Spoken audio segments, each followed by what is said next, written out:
नमस्कार दोस्तों, मेरा नाम है अनिका और स्वागत है आपका आओ साझा करें द कॉन्स्टिट्यूशन टीवी में।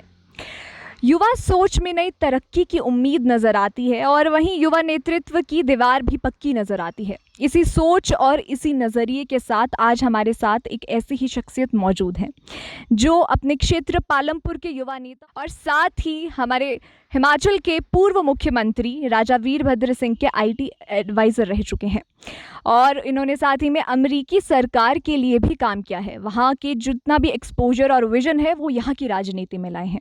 स्वागत करते हैं ऑल इंडिया कांग्रेस कमेटी के सेक्रेटरी गोकुल बुटेल जी का। गोकुल बुटेल जी, बहुत बहुत स्वागत है आपका आओ साझा करें द कॉन्स्टिट्यूशन टीवी में। आपका बहुत धन्यवाद। गोकुल जी, पहले हम आपसे ये पूछना चाहते हैं कि आप राजनीतिक परिवार से हैं और जाहिर सी बात है कि आपके घर पे राजनीतिक माहौल रहा होगा और आप अमेरिका भी पढ़ने गए थे। ऐसी क्या वजह रही कि आपको लगा अब मुझे राजनीति के मैदान में उतरना चाहिए? राजनीतिक माहौल था इसके कारण या कुछ अपना पर्सनल कारण थे? जी देखिए, आपने बिल्कुल सही बात कही कि जिस हिसाब से जब एक बच्चा घर में बड़ा होता है, अगर माता पिता फ़ौज में है तो फ़ौज में वो जाने की अपेक्षा रखता है। माता पिता भी चाहते हैं कि हमारा बच्चा उस फील्ड में जाए। अगर पेरेंट्स डॉक्टर हैं, बच्चा जाहिर सी बात है क्योंकि उस प्रोफेशन से बहुत ज़्यादा एक्सपोज रहता है। तो इसी करके जब से मैं छोटा था तो मेरे परदादा जी कन्हैया लाल बुटेल जी, मेरे दादाजी कुंज बिहारी लाल जी, फिर उनके बेटे ब्रिज बिहारी लाल जी, तो एक घर में एक राजनीति का एक माहौल था और उससे मैं अट्रैक्ट होता था। दो मैं अपने माता पिता की बात करूं तो वो ज़्यादा रुचि नहीं रखते थे कि मैं राजनीति में आऊं और ना ही वो चाहते थे कि मैं अपनी अच्छी एजुकेशन करके कोई अच्छी जॉब करूं और आके वापस बिजनेस संभालूं। तो मेरे जो अपनी पढ़ाई करी वो मैंने मैकेनिकल और एरोस्पेस इंजीनियरिंग और यूएस में मैंने पढ़ाई करी। साथ में मेरे पास प्राइवेट पायलट्स लाइसेंस है, तो मैं पायलट भी बनना चाहता था। बट जैसे जैसे समय बीतता गया तो जब मेरी फर्स्ट जॉब लगी तो मुझ में समझ में आ गया कि मैं एक इंजीनियर की तरह जॉब नहीं करना चाहूँगा। और मैंने जो अमेरिका में सरकार जैसे हमारा यहाँ IAS HAS होता है, वहाँ पे ऐसा कोई कार्डर बेस्ड सिस्टम नहीं होता। वहाँ पे everybody is free to apply. तो आप गवर्नमेंट में इन मेनी कंसल्टेंसी रोल्स आप गवर्नमेंट में अप्लाई कर सकते हो। तो मैंने अप्लाई किया और बेस्ड ऑन मेनी इंटरव्यूज़ मुझे स्टेट ऑफ मैसाचुसेट्स है, वहाँ पे 2012 में मुझे जॉब करने का मौका मिला जी। तो वहाँ से फिर मैंने जॉब करी और फिर जब मैं वहाँ जॉब कर रहा था तो जैसे कि आपने पूछा कि वापस आने का क्या विषय था, तो जब मुझे 2.5-3 साल जॉब करते हो गए तो मुझे ये लगा कि मैं इस देश के लिए काम कर रहा हूँ, क्यों ना मैं अपने देश में जाकर क्योंकि आपको जो एक सेंस ऑफ बिलोंगिंगनेस है वो अपने ही एरिया में आती है, अपने ही देश में आती है। तो वो सेंस ऑफ बिलोंगिंगनेस जिसे मैं कहूँगा वो कहीं ना कहीं मिसिंग थी और इसी करके जो है मैं भारत वापस आ गया। दोबारा वापस आए जी, बहुत ही बढ़िया। गोकुल जी, आपका परिवार 150 साल से पालमपुर में रह रहा है और लोग आपको आपके नाम और काम से जानते हैं। आपने कहा कि आपकी पर्सनल चॉइस थी कि आप अमेरिका गए, वहाँ की हायर एजुकेशन लिया और अमेरिकी सरकार के लिए आपने काम भी किया। वहाँ के ऐसे क्या एक्सपीरियंसेस हैं जो आप यहाँ पे पालमपुर और यहाँ की राजनीति में लाए हैं? देखिए, मैं आपको बताना चाहूँगा कि सबसे सर्वप्रथम जब मैं आया तो माननीय मुख्यमंत्री जी ने मुझे कहा आप क्या किस क्षेत्र में काम करना चाहोगे। दो इंफॉर्मेशन टेक्नोलॉजी जो है मेरा फील्ड नहीं था, क्योंकि मैंने आपको बताया मैं एरोस्पेस इंजीनियर हूँ। मगर मैं सोचता था कि गवर्नेंस में सबसे बड़ा मुझे डिफरेंस दिखता था कि यहाँ पे जो रोज़मर्रा के काम है, चाहे आपको लाइसेंस बनाना हो, चाहे आपने बिजली का बिल देना हो, पानी का बिल देना हो, तो ये सब चीज़ें जो है इनमें बहुत समय लगता है। और जो IT है, IT का क्षेत्र पूरी दुनिया में, हिंदुस्तान राजीव गांधी जी के कंप्यूटर रेवोल्यूशन लाने के बाद जो सिलिकॉन वैली है या IT का सारा जो क्षेत्र पूरी दुनिया में देख रहे हैं, चाहे वो UK हो, चाहे वो यूरोप हो, चाहे वो US हो, चाहे वो कनाडा हो, तो वहाँ पे सब इंडियंस देख रहे हैं और हम ही उस क्षेत्र में बहुत पिछड़ गए हैं। तो मैं आपको अनिका जी बताना चाहूँगा, जब मैं माननीय मुख्यमंत्री जी के साथ लगा तो हमने बहुत से ऐसे कोशिशें करी, आदि रंग लाई। और क्योंकि मेरा 3 साल का लगभग टेन्योर था, मैं आपको बता दूं उससे पहले जो हमारे बिजली के बिल होते थे ये ऑनलाइन जाते थे और हमारा एक स्टेट कोऑपरेटिव बैंक है जो, अगर कोई टेक्निकल टर्म्स में बताऊं तो पेमेंट गेटवे जो पेमेंट लेता था। और अगर आपका 100 रुपये का बिजली का बिल है तो 2 रुपये जो स्टेट कोऑपरेटिव बैंक था उस पर चार्ज करता था एज अ फ़ी, तो मैंने बहुत ज़्यादा ये कोशिश करी कि वो फ़ी हटाई जाए। और क्योंकि जो वो पेमेंट गेटवेज थे, फिर हम प्राइवेट बैंक जैसे HDFC वगैरह से हमने बिड ली। तो आज तब उस समय जब मैं था तो कम से कम मैं देखता था कि जो बिजली के बिल थे, सिर्फ हमारे 1.5 से 2% आबादी जो थी वो ऑनलाइन पे करना पसंद करती थी। उसके 2 रीज़न थे, एक तो फीस थी ऊपर, और इतना फ्रेंडली सिस्टम भी नहीं था। आज हमारे HPSCB की जो बिल है, मैं आपको बताना चाहूँगा, वो आप अपने बैंक से ऑटो डेबिट करना लगा सकते हैं, and the percentage has become on about 20 to 22% of people who are paying online bill. तो ये आप देख लीजिए 2 से 22% ये जो आई है। वैसे जो MCs थी, शिमला MC थी हमारी, क्योंकि हमारे उस समय के जो मेयर थे वो भी काफ़ी एक अच्छी सोच रखते थे और एक नई सोच वाले आदमी थे, तो उन्होंने भी पानी की बिल भी ऑनलाइन कर दी है।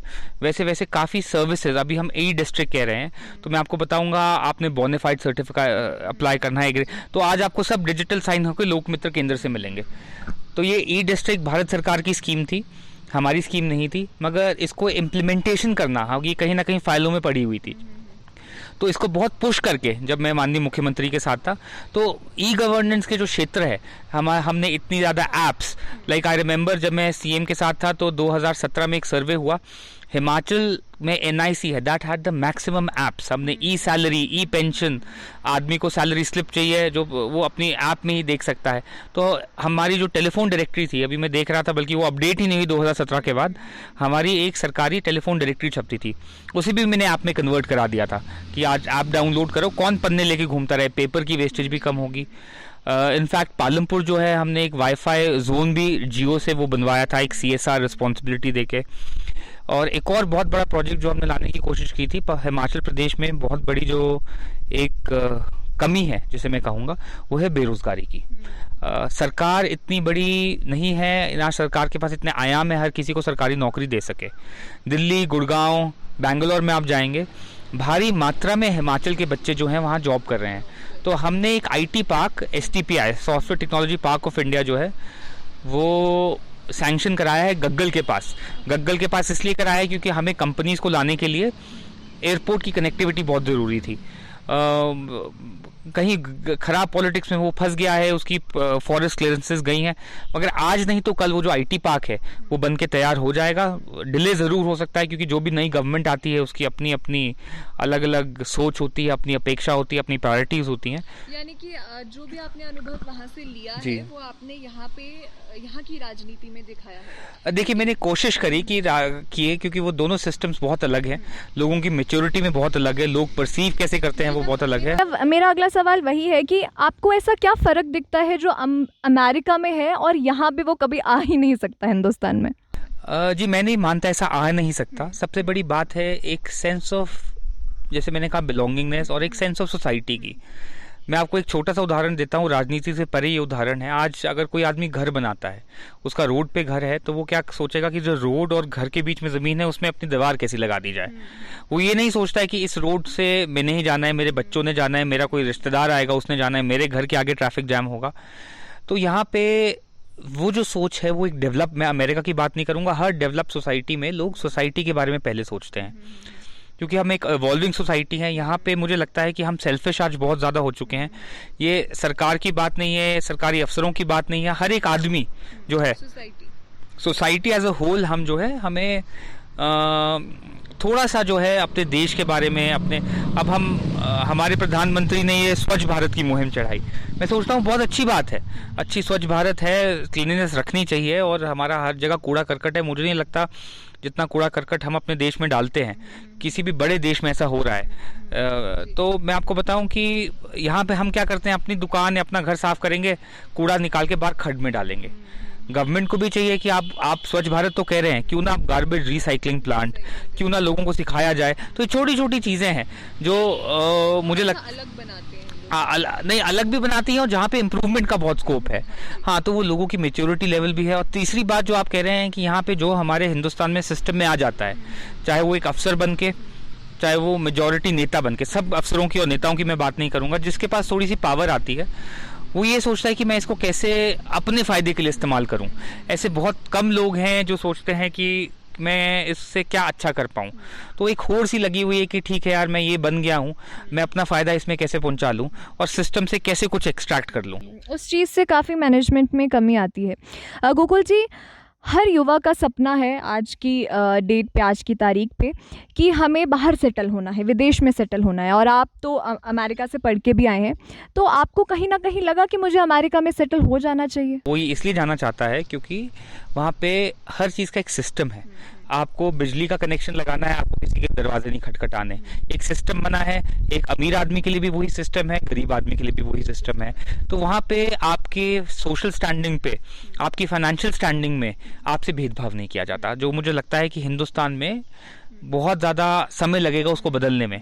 मैं कभी मैं बहुत ज़्यादा, क्योंकि मैं पॉलिटिक्स प्रोफेशन में हूँ, मुझे जब लोगों की रिक्वेस्ट आती है कि हमारे को नलके का पानी का कनेक्शन थ्रू नहीं हो रहा है, हमें बिजली का कनेक्शन थ्रू नहीं हो रहा है, तो ये सुन के बड़ा ताज्जुब होता है कि ऐसा क्यों हो रहा है और ऐसा क्यों हमने ऐसा सिस्टम बना दिया है कि ऐसा होना चाहिए।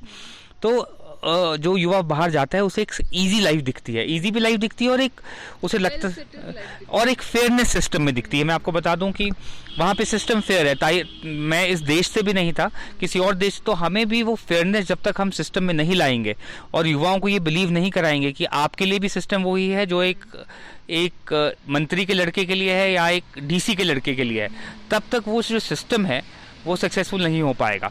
राजनीति से परे हट के मैं आपको बहुत अच्छा उदाहरण देता हूँ।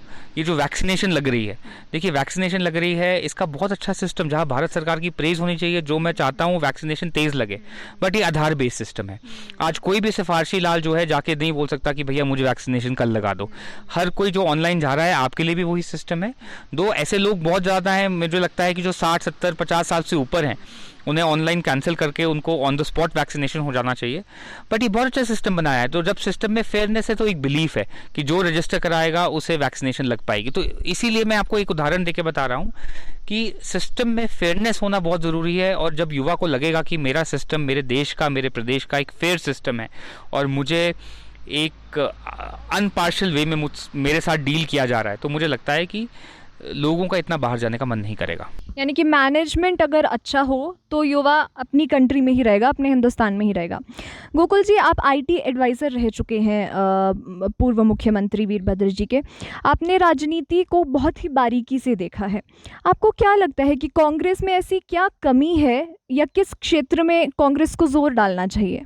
देखिए, मैं आईटी एडवाइज़र माननीय मुख्यमंत्री का रह चुका हूं। उसके बाद मुझे बहुत करीब से हमारे जो राष्ट्रीय अध्यक्ष हैं श्री राहुल गांधी, उनके साथ काम करने का मौका मिला। और जैसे मैं अभी संयुक्त सचिव हूं, जॉइंट सेक्रेटरी हूं AICC में, तो जिससे मैं माननीय कांग्रेस अध्यक्ष के ऑफिस के साथ भी बहुत क्लोजली काम करता था।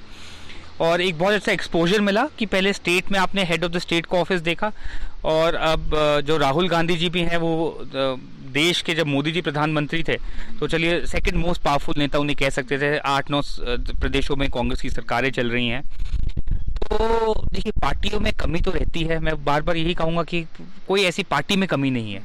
पार्टी का कॉन्स्टिट्यूशन बहुत अच्छा है, धर्मनिरपेक्ष है, किसी धर्म, जाति या किसी पर्टिकुलर सेक्ट को बढ़ावा नहीं देते हैं। कोई कम्युनिज्म नहीं है कि हम बोले कि नहीं ये इसी धर्म को जय हो, बाकी सब धर्म भाग जाएं। ये आपको क्या लगता है, लेकिन पार्टी में कौन सा ऐसा क्षेत्र है जहाँ पे हमें जोर डालना चाहिए, जो आप चेंज करना चाहते हैं? जी, पार्टी को बहुत, एक तो प्रचार प्रसार में जो पार्टी की, देखिए जो जब मनमोहन सिंह प्रधानमंत्री थे तो जो देश की ग्रोथ रही, अर्थव्यवस्था रही, वो अब नेगेटिव में ग्रोथ जा चुकी है। कहीं ना कहीं हम उस मैसेज को आगे नहीं ले जा पाए। हम कहीं ना कहीं प्रदर्शन करने में, प्रोपोगंडा करने में बहुत पीछे रह गए हैं। मैं कभी देखता हूँ कि, चलिए मैं नहीं सोचता हूँ वो फेक न्यूज़ फैलाना कोई अच्छा काम है, मगर अभी पेट्रोल की कीमतें 100 रुपये से ऊपर होके आ गई हैं। जब 70 रुपये थे, 60 रुपये थे, तो जो हमारे ऑपोजिशन है उसके सारे नेता सड़कों पे थे। हम सड़कों पे, हमारे नेता इतने नहीं आ पा रहे हैं, यहाँ कहीं ना कहीं हमारी भी कमी है। तो हमें थोड़ा सा प्रोएक्टिव इसके लिए होना पड़ेगा। और बाकी मैं समझता हूँ हर एक पार्टी का अपना एक युग आता है। अभी भाजपा का युग है, एक प्रधानमंत्री मोदी एक बड़ी स्ट्रॉन्ग पर्सनालिटी हैं, तो उसका भाजपा को यकीनन फ़ायदा हो रहा है, तो इसलिए अभी भाजपा का युग चल रहा है। बिल्कुल सही कहा गोकुल जी आपने। मेरा अगला सवाल कुछ ऐसा ही है कि कांग्रेस की ऐसी क्या खासियत है जो बीजेपी से बेहतर बनाती है कांग्रेस को? देखिए, मैं आपको एक बात बताऊं अनिका जी, जब मैं देश वापस आया तो मुझे कुछ कांग्रेस, भारत, ये जो इंडिया अगेंस्ट करप्शन मूवमेंट थी, चरम सीमा पे थी। मैं बताऊंगा, मैंने यूएस में रहते हुए आईएसी की कैंपेन में डोनेट किया, इनके लिए यूएस में फंड रेजिंग कराई, क्योंकि मैं भी चाहता था कि कहीं ना कहीं देश में भ्रष्टाचार खत्म हो। वापस आके लोग मुझसे पूछते हैं आप फिर क्यों? देखिए, कांग्रेस एक ऐसी पार्टी है, हर पार्टी में करप्ट लोग हैं। मैं नहीं कहूँगा कांग्रेस में करप्ट लोग नहीं है, ना मैं कहूँगा भाजपा में करप्ट लोग नहीं है। कांग्रेस का जो कॉन्स्टिट्यूशन है, अगर कोई आदमी उसे पढ़े तो कांग्रेस का कॉन्स्टिट्यूशन, जो इंडिया का कॉन्स्टिट्यूशन है, उससे उसकी वाइब्रेशंस मैच होती हैं कि किसी पर्टिकुलर धर्म के लिए नहीं।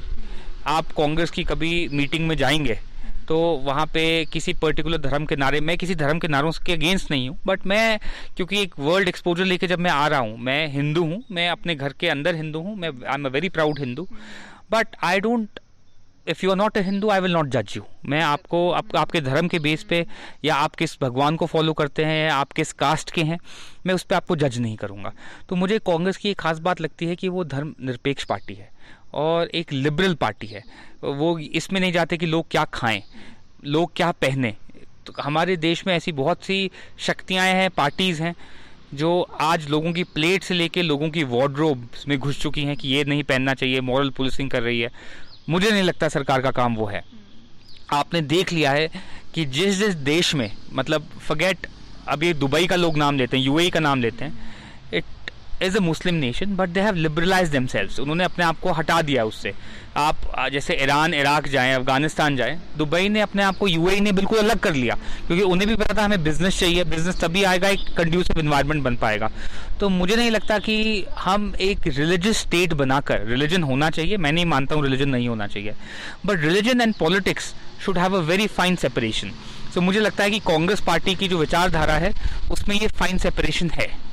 धर्म और राजनीति को ना जोड़ें, अब हर जगह अपने क्षेत्र में अलग अलग रहें। बिल्कुल ठीक कह रहे हैं गोकुल जी। सभी जानते हैं कि गोकुल जी आईटी सलाहकार रहे हैं, तो क्या हम आने वाले वक्त पे पालमपुर को आईटी हब में ट्रांसफॉर्म होता हुआ देख सकते हैं? देखिए, वो आईटी सलाहकार में रहा था, अब आगे क्या होता है क्या नहीं होता है, बट मैंने आपको बताया वो जो 3 साल का मेरा कार्यकाल था, मैंने पुरजोर कोशिश करी कि यहाँ पे हमारा एक आईटी एसटीपीआई खुले, और शिमला में एसटीपीआई का फाउंडेशन स्टोन, सिर्फ कांगड़ा में ही नहीं पूरे प्रदेश में, क्योंकि मैं माननीय मुख्यमंत्री का आईटी सलाहकार था, तो एसटीपीआई का जो शिमला में है वहाँ पे फाउंडेशन, जो अभी भारत सरकार में हमारे आईटी मिनिस्टर थे रविशंकर प्रसाद जी, उन्होंने करीबन 3 साल पहले रख चुके हैं। उसका भी कार्य मुझे लगता है जल्द पूरा हो जाएगा और बहुत लोगों को ऐसे रोज़गार मिलेगा। अब आने वाले टाइम में क्या रखा है ये तो समय ही बताएगा Anika ji. I am a national office bearer of the Congress party right now, और हमारी कोशिश यही रहेगी कि कांग्रेस की जो है वो स्टेट में जो है सरकार बने, हमारा कांग्रेस पार्टी का मुख्यमंत्री बने, और ये भी कोशिश रहेगी। मुख्यमंत्री बनाना एक काम है, दूसरी काम ये भी है कि हम हाईकमांड को एक मॉनिटरिंग भी देते रहें कि माननीय जो मुख्यमंत्री जिसको भी हम बनाते हैं अच्छा काम कर रहे हैं, प्रदेश के लिए काम कर रहे हैं, जनता के लिए काम कर रहे हैं, और जो चेंजेस जो हमारी लीडरशिप देखना चाहती है वो ग्राउंड में दिख रहे हैं। आप आने वाले समय में पालमपुर में क्या चेंज देखना चाहते हैं? देखिए, मैं आने वाले समय में पालमपुर के पूरे प्रदेश में, पूरे देश में ही बहुत चेंजेस देखना चाहूँगा, और उस चेंजेस के लिए मैं काम करने के लिए भी तैयार हूँ। मैं बोलूँ कि सिर्फ मैं देखना ही चाहूँगा, ऐसा तो होगा नहीं कि मैं रातों रात उठूँगा, सुबह उठूँगा तो वो चेंजेस दिख जाएंगे। मुझे ही नहीं, हर एक युवा को, politics is one way, there are NGOs, there are other social fields, people should come forward and contribute towards nation building, क्योंकि मुझे लगता है कि हमारी जनरेशन ऐसी है, अगर अभी हमारा देश इस कड़ी में, अगर अभी हमने संभाल लिया तो हम अपने देश को, जैसे आपने चाइना को देख लिया, आज चाइना को जैसा लोग बोले, but China has transformed it's infrastructure. हमारे यहाँ पे आप शहर देखेंगे, मैं तो खुद चाइना गया हूँ, चाइना, हम आज से 10 साल पहले अपना चाइना के साथ मुकाबला करते थे, आज की डेट में चाइना हमसे कई मायनों में बहुत आगे निकल चुका है।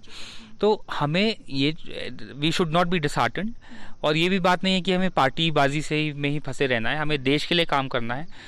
ऑलवेज जो हमारा एक मोटिव रहना चाहिए, वो रहना चाहिए कि हम देश के लिए कैसे अच्छा काम कर सके। जैसे मैंने आपको वैक्सीन का उदाहरण दिया, जो ऑपोजिशन अच्छा काम कर रही है उसे अप्रिशिएट करो। एक स्ट्रॉन्ग ऑपोजिशन वही होती है, और जो जब बुरा कर रही है तो उसे बुरा बोलने का आप मादा रखें, आप हिम्मत रखें।